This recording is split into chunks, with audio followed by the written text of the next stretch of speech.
to here. So I'm very proud of you and congratulations for making the effort. I'm hoping that today will be very helpful to you. But I'm going to ask a favor right from the beginning. I hope you will take a few notes, and I'm going to ask you in just a moment to step out of your comfort zone perhaps and pair up with one other person. Let me tell you what we're going to do today. We're going to talk about interview skills because you will be going on job interviews soon. And I have interviewed hundreds of people in my career. And so I have learned what works and what doesn't work. And I've also researched the topic. So today we're going to be talking about successful strategies so that you can have a successful interview. But in order to make the workshop as beneficial as possible, I will ask you to find one other person in the group. It could be someone with whom maybe you're just sitting across the table from someone, maybe you're sitting beside someone, and if we have an odd number, there could be 3, but I will want you to be sure that you have met your partner and determined which 2 of you or which 3 of you will be able to work together because you'll have assignments throughout the morning, okay? So we're going to give you about 3 minutes right now to go ahead and make the decision about the person with whom you can pair or trio, and be sure you know each other. Go, 3 minutes. All right, very good. The reason that I want you to take notes is this. I don't want you just to come this morning and get up early and drive through the crazy rain and then leave and forget what was said. I want it to be something beneficial to you. So if you take notes and you do the little assignments I give you as we go through the workshop, and I think when you leave today, you will have something to build upon that will help you be very successful in the next step. So with that, let's go ahead and see if I can, there's our agenda. All right, so we have an introduction and an overview this morning. I'm going to talk about setting the stage, experience summary, and then answering questions with precision during an interview. So we're going to look at actions that you'll need to take before the interview ever even starts. We're going to talk about things that you can do to best prepare for that interview. And believe it or not, regardless of the job for which you are applying, many of the preparatory items will be the same. So we're going to talk about that. I'm going to give you some strategies so that you'll be successful when you meet new people.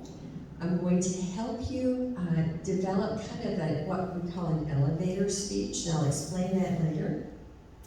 And then I have a specific template I'm going to give you so that you can successfully answer the questions. So with that, I have this funny mouse up here. So we'll see if I can get it right. There we go. Okay. All right, raise your hand if you've been on a job interview lately. Anybody lately? Okay, all right. Sometimes it makes you feel uncomfortable. Sometimes you get a little bit nervous. And you think, oh, what are they going to ask me? And what if I don't answer properly? Interviews are very, very time-consuming, both to prepare for and to get ready for, but also from the employer's perspective, it takes a lot of time. I used to say that the most important thing I did as a leader was interview my new personnel. Because if you make good choices with the people you hire, then your organization is much more successful. So why in the world would employers spend so much time interviewing people? Here's what the employer wants to know. Does the candidate fit well with the culture of the company? And when I say the culture of the company, I'm not talking about ethnic culture. I'm talking about the way that company does business. Let me give you an example. Some companies might be very, very structured, and they want all the employees to report on time. They want you to follow a strict schedule. They want you to look a certain way. So they're very structured. But other companies are much more relaxed. They say, oh, as long as you can get to work between 8 and 10, it's fine. Here are your objectives. Get them done however you wish. So it's important when an employer is interviewing that they find somebody who will fit in well with the culture of the company. Also, the second thing they want to know is, does this candidate have sufficient education and or training to be successful in the job? So it might be that you're a good culture fit, but maybe you haven't had the right preparation. So they're looking for that. And the third thing they're looking for is based on the candidate's experience, is it likely this person will be successful in this job? So those are really the three big reasons that an employer will take the time out of their very busy schedule to interview prospective employees. They want to get the person who is the best fit for the culture of the company. They want to get the person who is well qualified based on their education or training, and they want to find the person who is experienced in the area they're looking for. So before you get nervous and start thinking, oh, I don't have so much experience quite yet, please don't be concerned about that. Remember, I told you I interviewed literally hundreds of people in my career. I always placed a lot of importance on the cultural fit. Does this person have a commitment to excellence? Or does this person care about what's important to the company? And secondly, does the person have the minimum education and training to be successful? Because experience is something that will come. Okay. All right. We'll talk more about that a little bit later. All right. Now we're going to set the stage. We're going to talk about things that you'll need to do before the interview. All right. So this is kind of like homework. And guess what? The things I'm going to tell you now are things that you can do as early as this afternoon. Oh, but Dr. Johnson, I don't have a job interview scheduled yet. I'm not even done with classes. Guess what? If you go ahead and set the stage, do the things that I tell you to do today in preparation, when it is time, you'll be ready, and it'll make you feel even more confident going into that interview. All right, so let's look at some things that you'll need to do before the interview. All right, as I mentioned, the culture or the fit of the employee is the first thing that the employer is going to be looking for. Look at the second little line down there. Most people form an opinion in the first few seconds. Believe it or not, the research I have done tells me that when a candidate walks in the room, the members of the interview team form an opinion in 3 seconds. That's pretty quick, isn't it? So you want to be sure that you study that company ahead of time and find out what the culture is. For example, in my area of work, I only interviewed leaders or administrators. So if someone came into a job interview with me and they were wearing jeans and a t-shirt, I would dismiss them right away because I would think, oh, they're clueless. They don't know about the culture here. Whereas if someone came in dressed like this, I would think that would be appropriate. In fact, I dressed this way for you today for a reason. This is actually the most successful color to wear to a job interview. Navy blue, just a little tidbit. Okay, so homework that you'll have to do. Become familiar with company norms. How do I do that though, Dr. Johnson? If I've never been to that company, how would I become familiar with company norms? Go to the website, right? Look and see what they say. Look at the language used. especially if they have a social media presence. You will want to take a look at that. Are the people dressed like me, or are they dressed in a much more casual fashion?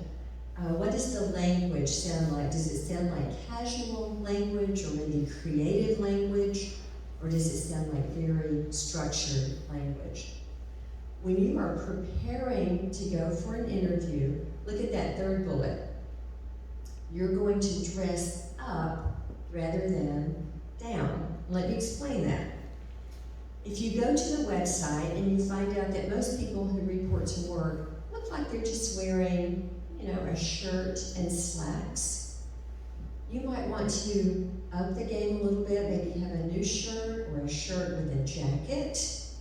So it's always a good idea to dress a little bit more formally, perhaps, than you might see the employees dressing, because you want to look very, very serious. And if you go in dressing too casually, the employer will think, oh, maybe this person doesn't care so much about the company. So dress up a little bit. You want to stand out in a good way.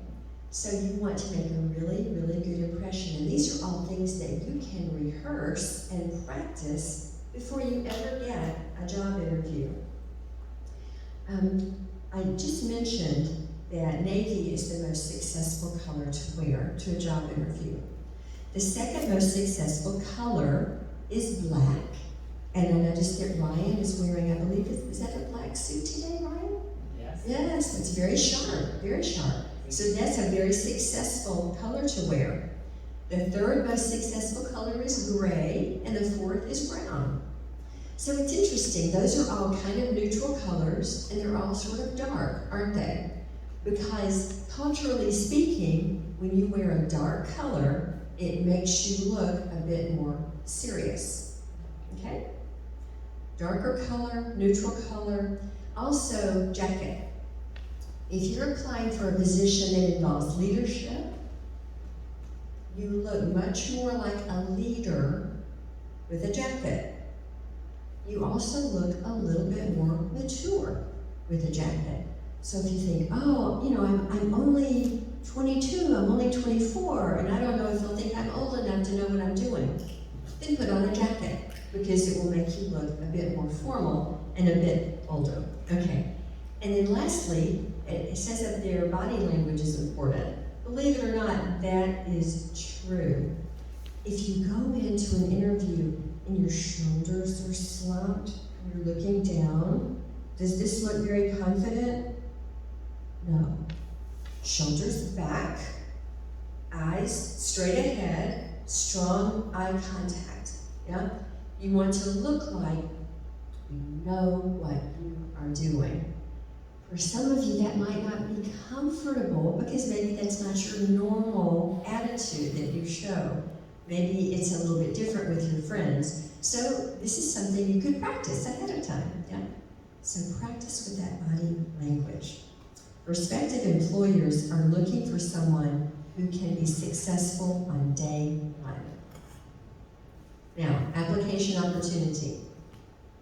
Here's your first chance, your first opportunity to interact with your partner. I want you to take 3 minutes and talk about what I have said so far. Go.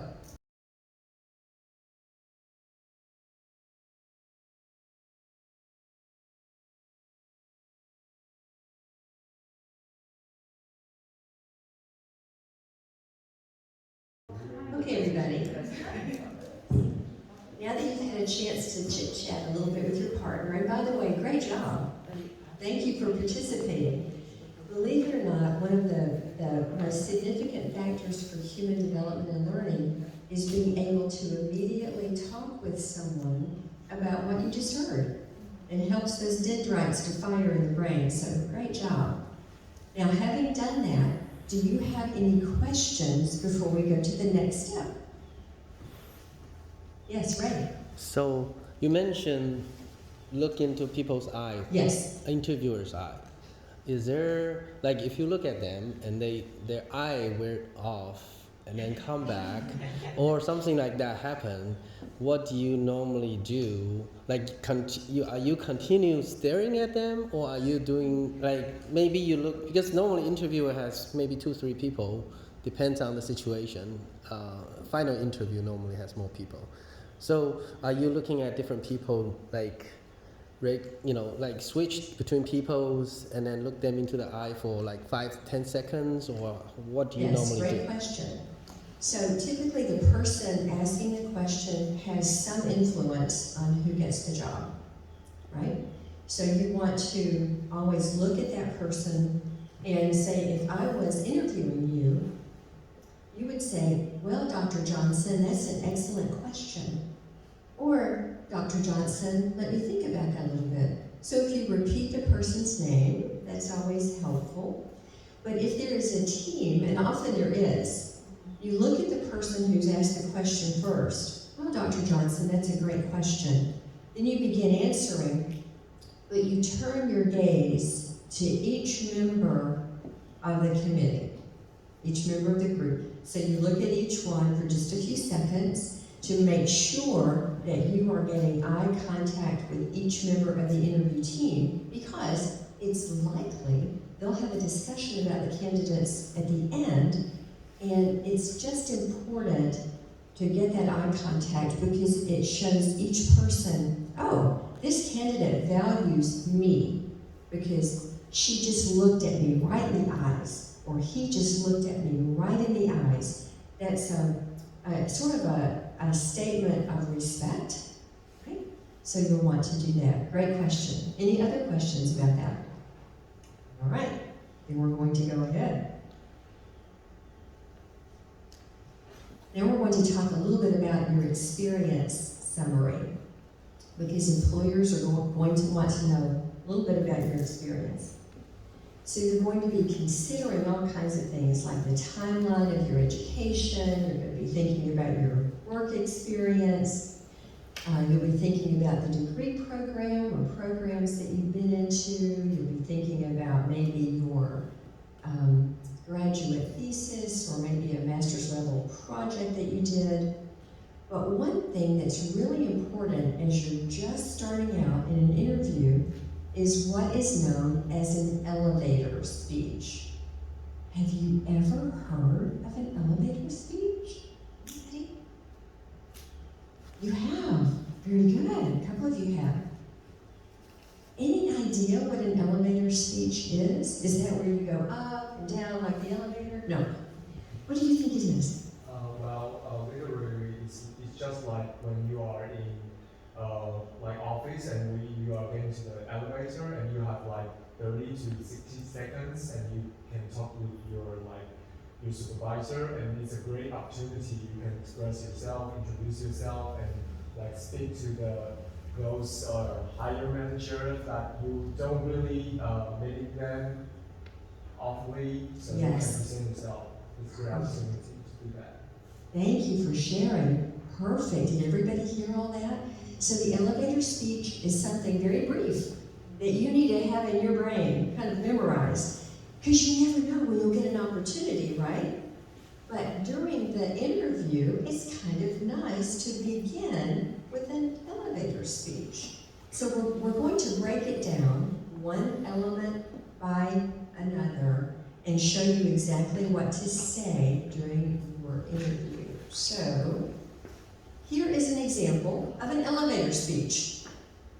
I'm a graphic designer with over 5 years of experience, specializing in creating beautiful, unique website experiences that make users' time with a brand more enjoyable. I'm looking forward to growing my management skills to hopefully develop and inspire a team of my own. That's an elevator speech. It's just an example. But what I'd like to ask you to do now is I want to give you 3 minutes, and I'd like you to create your own elevator speech. This is just for you. I'm not going to be reading it. We're not going to check it later for spelling. But I want you just to get a feel for how it would be for you. Ready? Go. You have 3 minutes. Okay, time's up. Any questions before we move to the next step about an elevator speech?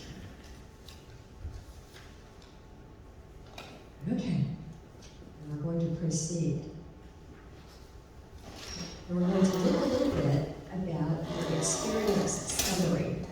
And these are the 4 elements that I want you to prepare before we get into the meat of the interview. So you can see that first element is the elevator speech, which is just a quick and broad introduction. Hello, this is my name, this is what I do, this is what I'm looking for. Okay, look at that second bullet there. Summary of education. The summary of your education is simply a listing of your degrees and major areas of study. But I only have 1 degree, Dr. Johnson. It's okay. What was your area of study? Tell that. You know, no problem. 1 thing is fine. So summary of education. That third area there, the summary of training, that's kind of an optional one. Maybe if you're in the IT world and you have various certifications that you've earned, you might want to mention those there, but that's certainly not required. You may just have a degree at this point and maybe no special certifications, and that is fine. Then that last area, the summary of experience, includes a listing of work experiences. Now let's talk about what that means. What if during high school, you got a job at McDonald's, but you want to get a job now in the field of IT? Is that McDonald's job relevant? Probably not. I mean, I don't think a prospective employer wants to know about that other than you were employed. But if you have had a job or an internship, something part-time, anything like that, then you will give that kind of experience in the summary. So those are the 4 elements that you will want to include. So an elevator speech, the summary of your education, the summary of training, if you've had any, and summary of your experiences. All right? So before we go any further, I'd like to pause and give you another 3 minutes to process that and see if you can add those elements very quickly to your elevator speech. Go. Some of you might be thinking, I have all of these items listed on my resume. Why would I need to repeat that in an interview? Here's why. The prospective employer has 10 resumes in front of him. He doesn't remember who does what, right? He can refer to it, but it's best if you just give him a quick thumbnail sketch of who you are. So very brief. So summary of education, summary of training, summary of experience. 1 sentence per area is fine. Okay, time's up. I think I heard some of you kind of sharing your ideas with your partner. Great idea, because brainstorming is always helpful. So awesome, great job. Now we're moving on to the next step. The first question in almost every single interview. Tell me about yourself. It's very open-ended, no structure. It's just wide open. You want to hit a home run when you respond to this item. Tell me about yourself. Remember, it's almost always the very first item. So you need to go in the door for that interview prepared for this answer, right? Ensure the information is interesting and memorable. Start with your elevator speech, your experience summary, all that sort of thing, and then begin to branch out. Now look at the 2 items. Look at the 1 item, I should say, below the line. Think of items that could connect with the interviewers. So after you've told a little bit about your elevator speech. Here's who I am, here's what I'm looking for. You've given them a summary of your education. You've talked a little bit about your experience. What is something that could set you apart from the other candidates? Something maybe that's interesting about yourself that may not have anything to do with the job for which you are applying. Let me give you an example. So this is just a human example. And I think Jessica will appreciate this. So if I was being asked this question, I could say all this about my experience and my degrees and all that.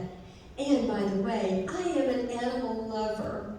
I have this precious dog that I've had for several years. Her name is Bella, and she is just a sweetheart. Wait a minute, Dr. Johnson, having a dog has nothing to do with the job for which I'm applying. Guess what? Members of the interview team probably also have dogs or pets. And just by you saying that little simple thing, that could create a connection. Or you could say, oh my gosh, I love to travel. Last summer, I was able to go to Hawaii for a wonderful vacation. I love learning about new cultures and new things. I love seeing new places. Again, that doesn't have anything to do with the job, but it's something that could create a human connection with members of the interview team, yeah? So think about something like that, and then pre-plan and rehearse that response. I jotted down some other ideas here. Maybe you have an interesting hobby. Maybe you are a fabulous woodworker. Maybe you are into water skiing. Maybe you collect art. Or maybe you are an artist. Maybe you have taken flying lessons and you're a pilot. I don't know. Something like that would kind of set you apart, make a human connection with the members of the interview team. So before we go forward, I'm going to give you another moment to add that human interest element to your introductory comments. Ready? Go. Okay, everybody, time's up. I'm so proud of you for sharing with your partner. I'm hearing some great ideas already. You guys are doing a beautiful, beautiful job. So thank you for being so interactive. Now, everything that you've done so far, those are all things that you kind of are preparing for before the interview. So you're preparing your elevator speech, you're preparing your list of education, your list of training, your list of experience. You've thought of something interesting about yourself that you could share to make a connection with the interview team, whether it's about traveling to South America, whether it's about your pet or a hobby. So all of those things are preparatory. So that's all kind of introductory, if you will. Now we are going to shift gears. Yes, Ray? Could I have a quick question? Oh, of course you can. So, normally you go into an interview, you normally will know who your interviewer is. I normally will do something like search on LinkedIn, search this person's background, search at Facebook, see what they normally do during the weekend, and maybe tailor that casual one to say something to attract their attention. So a lot of research upfront is very important. Just a tip. I appreciate that. No, you're absolutely correct, Ray. Anytime you can find out information about not just the company, but about the actual individual or individuals who will be part of the interview team, that certainly is to your advantage. You bet. And maybe you'll learn about them that they have a particular hobby that also connects with yours or something. So that's a great idea. Thank you for sharing that. Are there any other questions about that section before we move on? Yes? Is there anything we should not say? Is there anything we should not say? Yeah. Or we can. What are you thinking? I'm sure there are lots of things you should not say. Give me an example.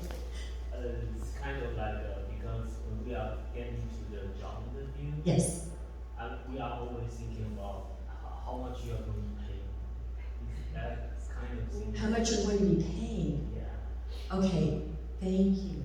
No, we are not going to ask about the pay. Don't ever do that.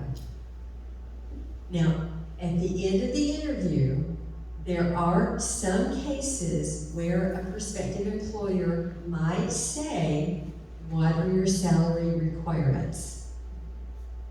That could happen, but you don't bring up salary, money, benefit, nothing. This is not the place for that, so thank you for asking that question. I've had people do that before. It's like, oh, this is not the time or the place. You can research the salary ahead of time. You can ask friends who are working in that same field. You can research online. I mean, there are all kinds of things that you can do to find out the salary. You could even speak with a secretary or an administrative assistant about it. But during the job interview, do not ever, never bring up salary, okay? Thank you for asking that question. Anything like that that would be a bit off-putting? Yeah, like, what are the working hours for this position? You can find that out otherwise. Don't, yeah. Or say, will I have to work a lot of overtime in this job? Don't ask. Don't ask during the interview, right? You can find that out later. Okay. These are great questions. Thank you very much for adding and for asking. Any other questions before we go to the next section? Okay. This next section is going to be about answering with precision. So now we're going to hop into the interview itself. So you've rehearsed your introductory comments, and now we're going to talk about answering questions. The interview itself, what kind of style can you expect? And you can often find this out by researching the company, or if someone calls you and says, I'd like you to come in Tuesday at 9 o'clock for an interview, you can ask, will this be a structured interview or a free-flowing interview? I will tell you that most businesses, most companies, organizations will have some kind of structured interview. There are cases, especially with small companies, where it might be much more free-flowing. So be prepared that could happen. But in most cases, you're going to have a structured interview. Let me tell you why. It's important from the employer perspective not to give one candidate any kind of preferential treatment. You want everyone to be treated equally so that they can stand on their own merits. For that reason, you ask all of the candidates the exact same questions in the exact same way, so that the playing field is level, so that everybody has equal opportunity. That's why most employers, especially for litigation purposes, want to be sure they're using a structured interview, so you can anticipate that. You can rehearse the most common questions, and we're going to look at those just shortly. Honestly, regardless of the field of work, you're going to be asked very similar questions. Now, if you're in a technical field, you might be asked some technical questions. In fact, you might even have a written assessment or a simulation that you'll need to do as part of that job application interview process. But those are kind of separate from the interview itself. The interview is for the employer to see, is this person going to be a good fit for our company? So you're going to rehearse those most common questions, and we'll look at those shortly. Remember what I said about strong eye contact and body language. You want to be pleasant, you want to look at each person when you're answering the questions, and you want to always have those shoulders back and look very confident. If you look at that last item, often when I have interviewed prospective employees, I will say, do you have any questions of me? And unfortunately, a couple times people have said, yes, what does this job pay? And we've already learned, we don't do that.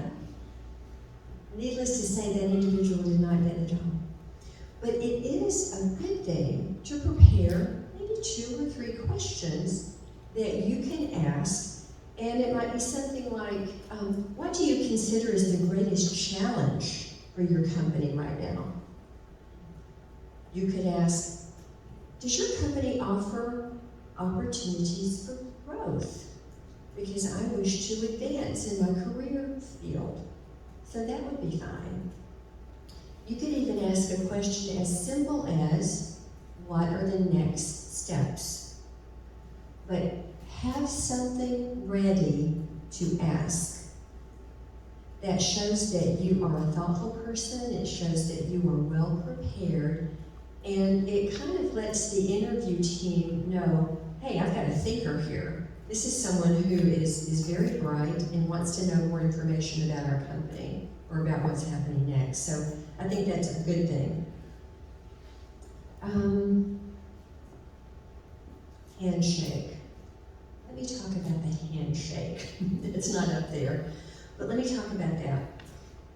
In the American culture, this is something that is very, very important and is unique. Every culture sort of has its own unique greeting style, and especially if there is an American male who's in charge, he is going to look for a strong grip. Okay?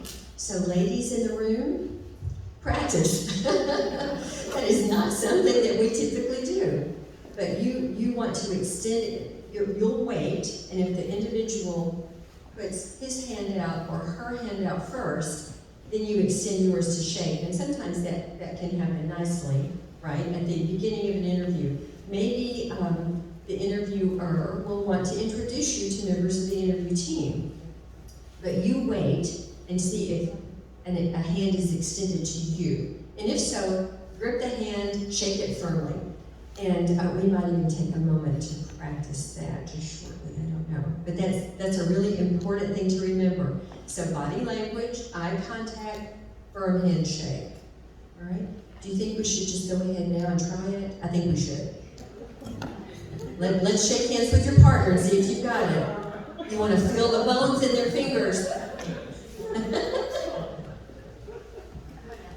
Did you get a strong grip? Okay, very good. I want to ask a question. Yes. Okay, Asian culture normally they tend to bow a little bit. So do you reach out to shake hand with body angle down a little bit, or do you go to them with the shoulder open and shake hand? Thank you for asking that, Ray. That's a great nuance to remember. In the American culture, there's no bowing.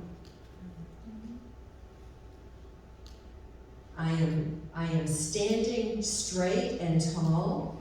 I am confident, and I know in the Asian culture, it's respectful, right? It's respectful, and I understand that, but I'm not sure everybody understands that. So if you're looking for a job in an American company particularly, don't do the bowing. Wait until you see a hand extended, so don't go first. Wait for the hand. If you don't see a hand extended, then there's no handshaking and there's no bowing. You just get started. Okay? That's a great question. Thank you, Ray. You're welcome. I actually think that's such a nice habit. I kind of like that, but it is not appreciated in the American culture because it would seem, in this culture, it would seem a little bit deferential, which is okay, but still. Americans like that strong handshake and a lot of confidence and all that kind of good stuff. All right. Now, I'm going to show you. Here we go. These are the most common items that are asked during an interview. Now, look at that first one. Why do you want to work for us? Be prepared. And this goes back to what I have mentioned earlier and also what Ray mentioned. You want to do all of your research on that company before you ever go in there. By the way, If you just do a Google search on commonly asked questions or items, they pop up, and I have found lists as short as this one or as long as 40 items. I think this is probably a good summary of those items. So if you are asked, why do you want to work for us? You must be prepared to say, well, I've researched your company and I've noticed that you made this much money, or that you had this many accolades, or that you won this award. They will love that. They will love you. They will say, huh, this person has done her homework or done his homework. They will love that. But you need to be prepared, because if you don't prepare, obviously you can't answer that question well. You'll say, oh, well, I'm just looking for a job, and I'd like to work here because my friend said it was a nice place to work. That's not a good answer, right? Okay, let's look at the next one. Tell me about a time you exhibited leadership. Tell me about a time where you had to work as a team. Tell me about a time you've had to work with a difficult person or difficult people. What about a time you failed? What about a time you overcame an obstacle, or a time when you had success? These are behavioral questions, aren't they? Because that prospective employer wants to know, okay, I know that he has this degree, I know he has this certification, but I don't know how he is going to behave in the workplace. So they ask these kinds of questions to get to know who you are as a person a bit better. Now I want you to study those questions and choose one that you think, if I asked you that question this morning, you could answer it easily. So take a look at those questions right now and get one in your brain that you can answer easily. Sherrie. Yes, Jessica. Question, when an employer asks all this question, now, because it's open-ended question, Yes. and then you don't really want to take too long of time to answer this question. Mhm. Do you have a time limit for answering? Jessica, you are singing my song this morning, girl. My next element that I'm going to introduce to everybody is the structure of the question answering, which is self-limiting. So no, you don't want to go on and on in perpetuity with a 10 or 15 minute answer. You want to be concise. And I'm getting to that just shortly. So thank you for asking. Perfect. Has everyone had a chance to choose the question that you could answer this morning? If I said, I want to interview for this job and I want to ask you one question. Anybody need more time to select one of those items? They're not really questions except the first one. Have you chosen one that you like? Okay. Now we're going to talk about how we answer that question with precision. This is the structure for a behavioral answer. And I just refer to this as a STAR.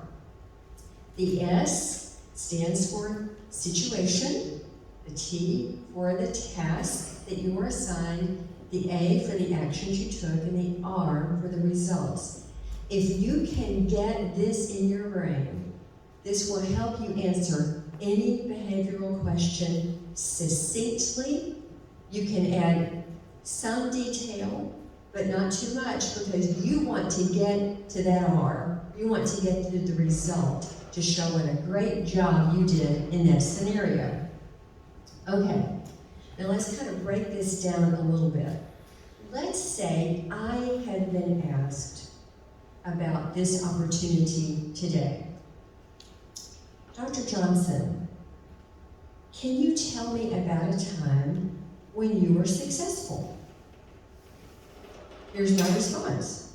And I'm using this example right now.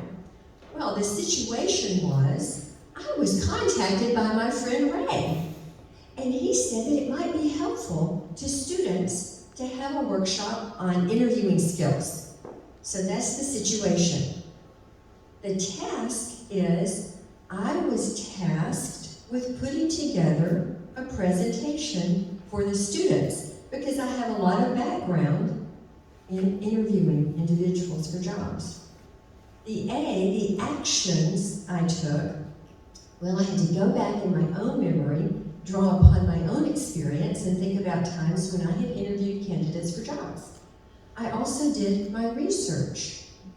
Then after I had put together all of the information that I thought would be helpful, I then put it into a PowerPoint presentation. So those are all the actions I took. The result is yet to be seen, but hopefully the result will be that it was a successful presentation and the students left with some good solid strategies for successful interview skills.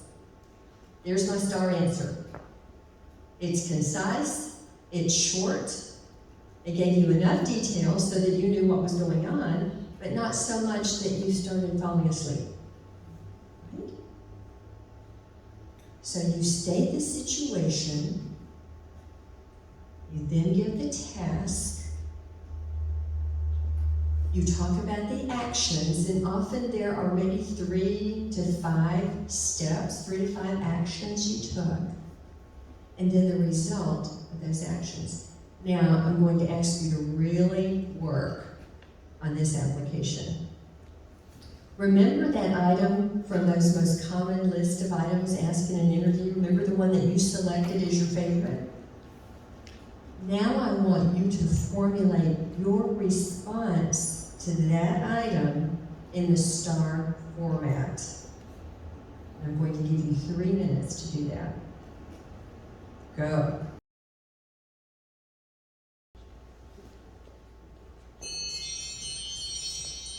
Oh, time's up.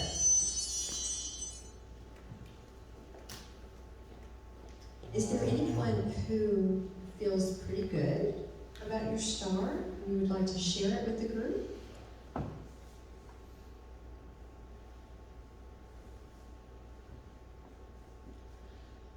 can share. Would you share? Okay, tell us about the item you chose first. Which item? When the time you made an obstacle. Okay, that you overcame an obstacle. All right, and speak up nice and loud so that Ray can hear, because he's videoing this, and he wants to hear your response. Tell us, give us your STAR. So the situation is I was working as a product development manager at Taiwan, and I was sent to Vietnam as an expertise. I did a 3-people team at that time and worked with different brains. I didn't understand the local culture and language, and I felt like my opinions is always better, which caused a lot of difficulties at work. Local employees and supervisors are willing to assist me. We got a lot of trouble because of culture difference. So what I took action is I started to respect the local culture as well as their language. I used my weekend time to learn local language and try to understand the way they think.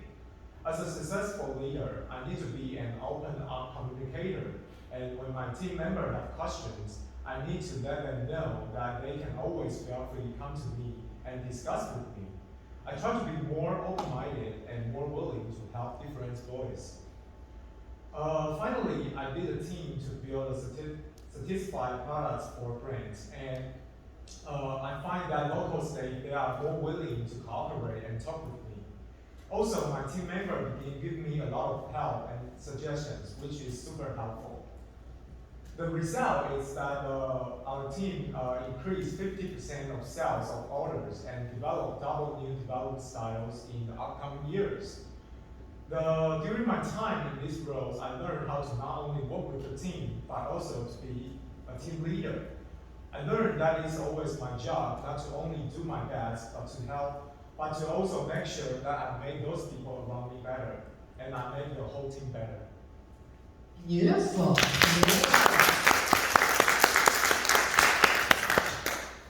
Now let's think. Did he tell us the situation that he found himself in? He did. Did he tell us the task at hand? Yes.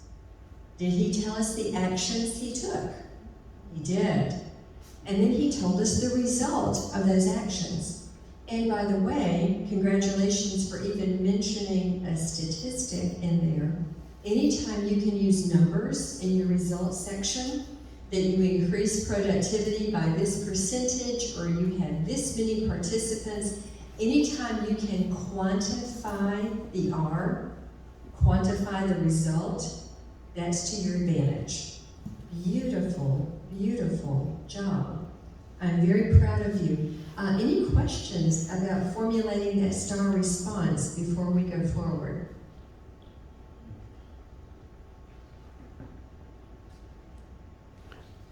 Just a Yes, Ray. tip to share. Yes? Because you don't know what question they're going to be asking. It's not. So my suggestion to you guys is list out all the questions that you think they might ask. Yes. Outline all the STAR answers that you're going to have for those questions.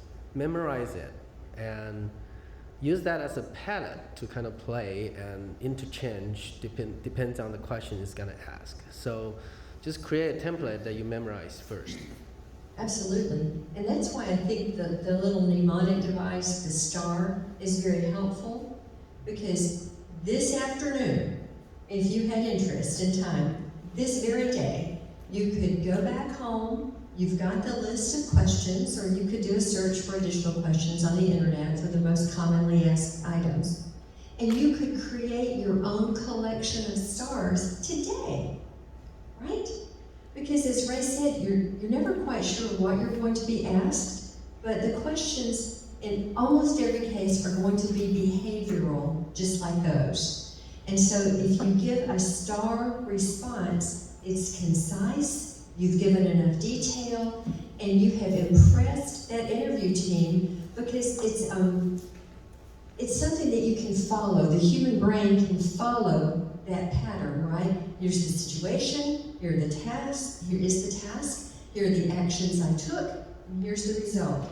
It's a perfect summary, and you can do that for any of the items, and you can start that even today. Now, it's about time for us to start wrapping up. So let's look at what we have discussed so far. And I like this little step up, because this is going to help you to be successful and to step into that job. So if you look down at the very bottom of the stairs, this is sort of a summary of what we've covered this morning. You're going to do your homework. You're going to research the company before you ever apply. Research the company for its culture, see if it fits with your own values. See what you can learn from social media about the company.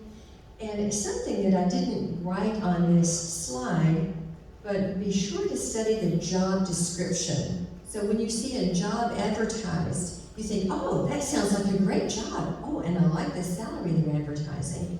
But don't get carried away until you read the job description, because you need to be sure it's a good fit for you before you ever apply, okay? So research is the first step. As early as this afternoon, you've already gotten started with a great elevator speech, with a great introductory remark setting, right? You've already formulated what that can be, or at least you have a foundation for that. So rehearse that elevator speech and your introductory remarks. Then practice your STAR responses, so you'll have to create your stars, right, based on all of those commonly asked questions. So you'll create stars. If you want to put them on index cards, if you want to have them on your phone, on notes, whatever. But go ahead of time. You know what your experiences are. Get all of that ready so that when the interview actually does appear on your calendar, you don't stress about it. You can do every bit of this ahead of time. Then the day of the interview, or preparing for the interview, I should say, you want to dress for success. We talked about a firm handshake, we talked about strong eye contact. Be sure you arrive early. Don't come flying in at the last minute with 30 seconds to spare before your interview time.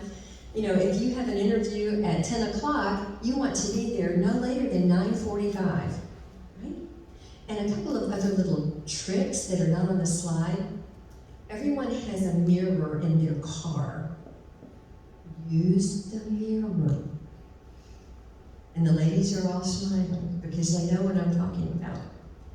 Check your teeth, right? Be sure that breakfast is not still remaining on your teeth anywhere, right? Check your hair. You don't want some unusual cowlick sticking up there. You know, be sure that you're looking the part. Also with your hands, be sure that your nails are well groomed. You don't want dirty fingernails, all that kind of stuff. With your attire, if you get out a shirt to wear and it's wrinkled, do not wear it. Iron your shirt, or steam your shirt, or take it to the dry cleaner. You'd be surprised at the number of people I've seen in my career who show up and their clothing is very wrinkled. I'm like, oh, that person is not detail-oriented. It tells a lot about you. Okay. So, dress for success, firm handshake, strong eye contact, arrive early. Now, look at this last item. Y'all, this could be the clincher for you because mostly nobody ever does this. Write a handwritten thank you note. So, at the end of the interview, when all the questions have been asked, you want to say, thank you all so much for your time today. I know your schedule is very busy, but I just appreciate you taking the time to interview me and to learn a little bit more about my skills. I look forward to hearing back from you. So you say all those things at the end of the interview. But as soon as you leave, as soon as you get home, get yourself a note card or a thank you note and write that handwritten note. Dear Dr. Johnson, thank you so much for the opportunity to interview with your company today. It was very rewarding to me to be able to share with you all of the experiences I've had. I would be honored to be considered for the job vacancy that you have. I look forward to hearing from you soon. Thank you so much. Got it? Nobody does this, y'all. This is a dying art within the American culture. It really is.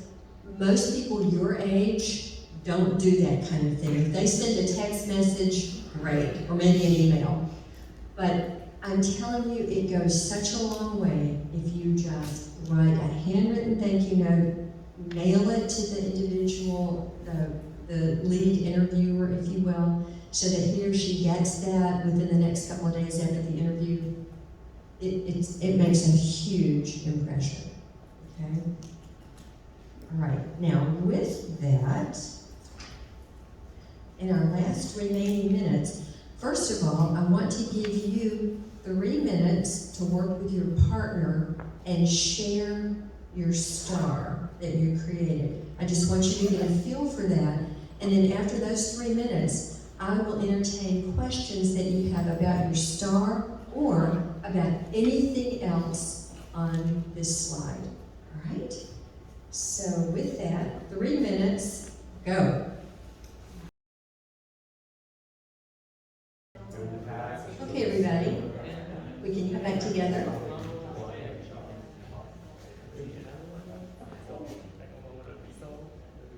I'm so proud of you for taking the opportunity to share with your partner. It gave you a little bit of a feel for how it is to answer in a star. So you've at least had your first experience now, right? So now you've become an old pro at this. As we're wrapping up, I want to commend you for coming today. It would have been easy to sleep in on a rainy Saturday morning. Really easy. It would have been really easy to just stay in your jammies or your jeans or just hang out. I want to commend you for taking the initiative and putting forth the effort to come to this session today. I know that Ray is so excited to see all of you, as are the other board members who come. But as a person who's been around the block 100 times, I would be willing to hire you just based on your initiative that you have shown today, because it's so impressive that you have done that. Secondly, I want to commend you for your attentiveness to me today. You haven't been looking at your phone and dealing with text messages. You've been present and attentive, and I appreciate that. You've taken notes. When I've asked you to interact with your partner, you have done so willingly, maybe reluctantly, but I didn't see it, but willingly. And I'm just so very proud of you. I know that you will have great success in the future. I applaud you so very much for your efforts today. Now with that, we have about 5 minutes left. What questions do you have that I can answer that would be helpful, either about the STAR format or about anything else that we have covered this morning? Questions? Yes, Fred? So, in terms of talking, answering questions, because language is not the first language for us. Yes. If speak slowly, would that be a problem, or? Oh, thank you for asking. I didn't think to address that, but that's a really good question. I don't think it's a problem for you to answer slowly. It shows that you are thinking about your answers, that you're being deliberate, and what you don't want to do is misspeak, right? It's much better for you to take your time, determine what you want to say, and then say it in a slow fashion if that's your comfort level. Also, there's nothing wrong with that, even if you were fluent in the language, because it denotes thoughtfulness when you're speaking a little bit more slowly. So please don't feel badly about taking your time to answer at all. I think that's fine, but thank you for asking. Yeah, good question. Jessica? I think when the interviewer asks you a question, you could, if you don't understand the question, you could have them to repeat it again. Sure. I think that is appropriate too. Absolutely. Thank you for mentioning that. If you need a little bit more time, especially to process, maybe you heard but you didn't quite process, say, oh, I'm sorry, would you mind repeating that question? Also, there could be a scenario in which terminology is used that you're unfamiliar with. So in that case, it would be fine for you to say, I'm not sure I understand the question. Could you give me an example? That's fine. It's fine to do that. Do that. Other questions?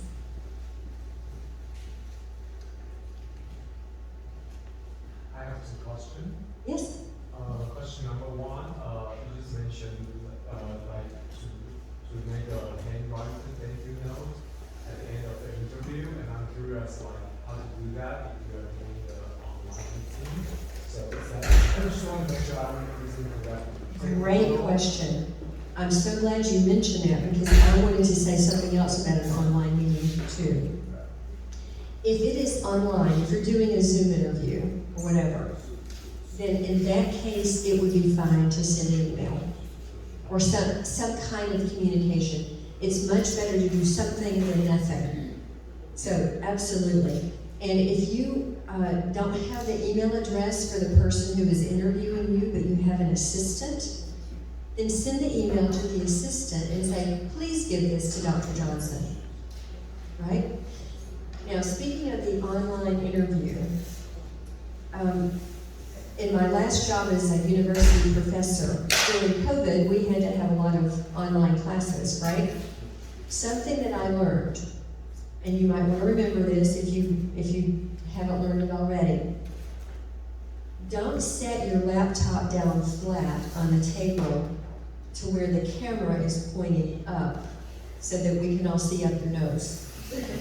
It's unfortunate to do that, right? So use a platform there are stands. If you don't have a stand for your laptop, get one, or use a lot of books so that you are looking directly into the camera on your laptop and not down at the laptop.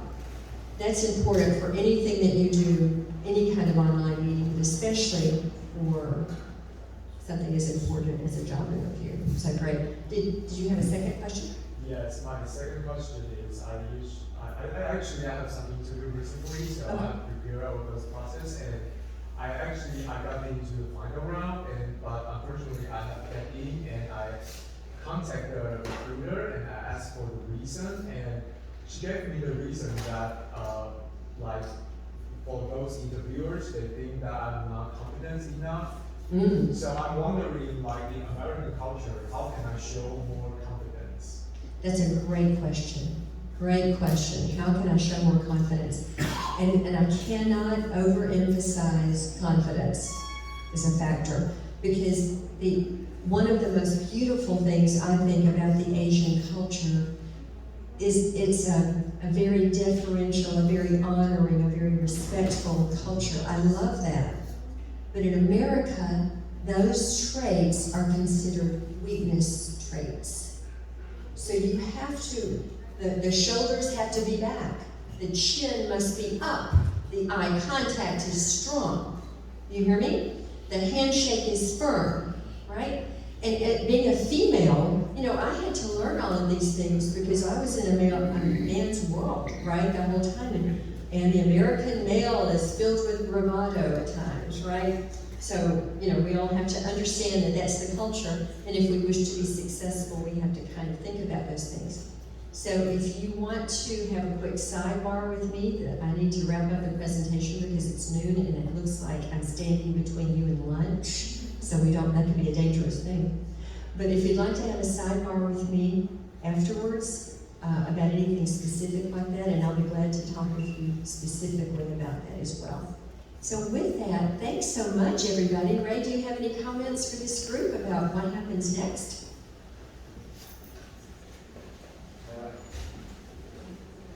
Thank you so much. Of course. Thank you, Dr. Johnson. It's always very, I'm always learning a lot listening to your presentations, and I'm sure everybody here feels the same. And like you said, like you mentioned, I think this morning when I drive over to the church here, I feel like, everybody here is being tested today. And I really feel like we really will be very successful. I mean, one of the actually the forest people coming, all of you guys are coming from University of Florida, so it's from Gainesville, it's an hour away. We do have helpers, like volunteers here, also coming from Sarasota. Yeah, so I'm really grateful for everyone be able to be here and have this event, and I hope you guys learn a lot from this event. And I also encourage you guys to ask more questions. Like I mentioned before, Asian culture normally is more inward in a way. Like we don't express our questions. But in the United States, if you ask students questions, everybody raises their hand, like right away. They don't hesitate. For us, we're like, I have to think about it. But if you have something, shout it out. Especially we're not a big group. And in the afternoon, we're gonna do more of another workshop kind of situations. I think because of the number of people here, we could be more flexible, so we can tailor to what you guys need and make sure that we can address and give the most benefit to you for the time we're spending today. All right, and again, please give Dr. Johnson another round of applause. And thank you for all the volunteers.